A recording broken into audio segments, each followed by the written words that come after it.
Μια που είπαμε ηλεκτρονικό υπολογιστή, ένα από αυτά τα νούμερο ένα που τώρα τελευταία δεν έχουμε παίξει γιατί ποτέ δεν φτάνουμε και κοντεύει να φύγει. Έπεσε. Δύο εβδομάδες έπεσε μερικά νούμερα. 2 εβδομάδες πριν ήταν νούμερο ένα. Πριν 2 εβδομάδες ήταν νούμερο 1, τώρα έπεσε στο νούμερο 7. Τώρα είναι στο νούμερο 7. Είχε πει ο Ηλίας Ψινάκης για τους υπολογιστές το εξής.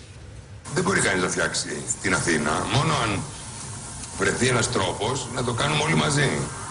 Ενώ όλοι μαζί, όχι εμείς. Ναι, όχι, καταλαβαίνω Αυτοί τι που εννοείτε. γουστάρουν να το κάνουν. Μάλιστα. Οι νέοι άνθρωποι με τα κομπιούτερς, όπως στην αρχαιότητα. Με κομπιούτερς όπως στην αρχαιότητα, κυρίες και κύριοι, και για όλους εσάς που θα χλεβάσετε τώρα αυτή την δόση με κομπιούτερς όπως στην αρχαιότητα. Τον πρώτο σε σταυρούς θα χλεβάσουν, όχι. Καλά, αυτός ήταν ο πρώτος σε σταυρούς. Αυτό θα χλεβάσετε το με κομπιούτερς όπως στην αρχαιότητα. Έρχεται το επόμενο βίντεο να σας αποστομώσει. Αρχαία Ελλάδα, η κοιτίδα του πολιτισμού.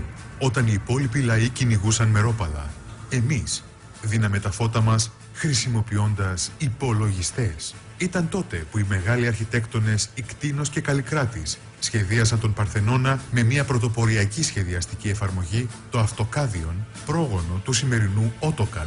Η έμπνευση ήρθε από ένα απλό σερφάρισμα στο διαδίκτυο. Το σημερινό ίντερνετ μέσω της αρχαιοελληνικής μηχανής αναζήτησης Google, πρόγονο του σημερινού Google. Το διαδίκτυο ήταν ελεύθερο για κάθε Αθηναίο πολίτη, καθώς υπήρχαν διάσπαρτα στην πόλη ασύρματα θερμά σημεία, τα σημερινά Wi-Fi hotspots. Τότε ο Καλικράτης, συγκλονισμένος από τη σύλληψη της ιδέας, έστειλε μήνυμα στο φίλο του Ικτίνο μέσω του προσωπικού φορητού του υπολογιστή, αρχαιοελληνιστή λαπτόπιον, γνωστό σήμερα ως λάπτοπ.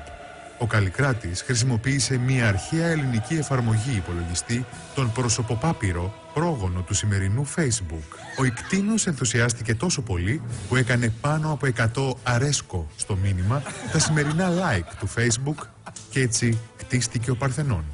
Η ολοκλήρωση του μοναδικού αρχιτεκτονικού έργου γιορτάστηκε δεόντως με μια μεγάλη παράσταση του Εσχύλου που μεταδόθηκε ζωντανά μέσω διαδικτύου από την εφαρμογή Σισολίν, τον αρχαιοελληνικό πρόγονο του σημερινού YouTube.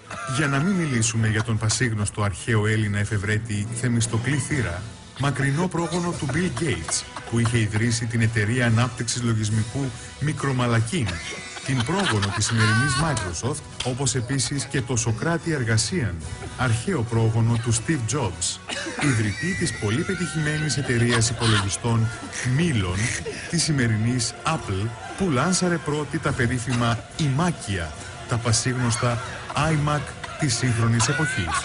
Τα γεγονότα μιλούν από μόνα τους. Δίκιο έχει ο Ηλίας Ψινάκης όταν μιλάει για κομπιούτερ στην αρχαιότητα. Πόσο μάλλον ο Δημοσθένης Λιακόπουλος. Από εδώ ξεκίνησαν όλα. Αυτά είναι. Από εδώ Είναι καταστροφή του κόσμου να σωθεί μόνο αυτό το βίντεο. Σκέψου. Google. Μικρομαλακή και Σισολίν.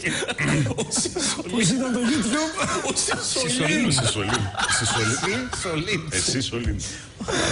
YouTube. Και μικρομαλακίνη είναι Microsoft. Ο προσωποπάπυρος με τα αρέσκο. Τα like. Ωραία.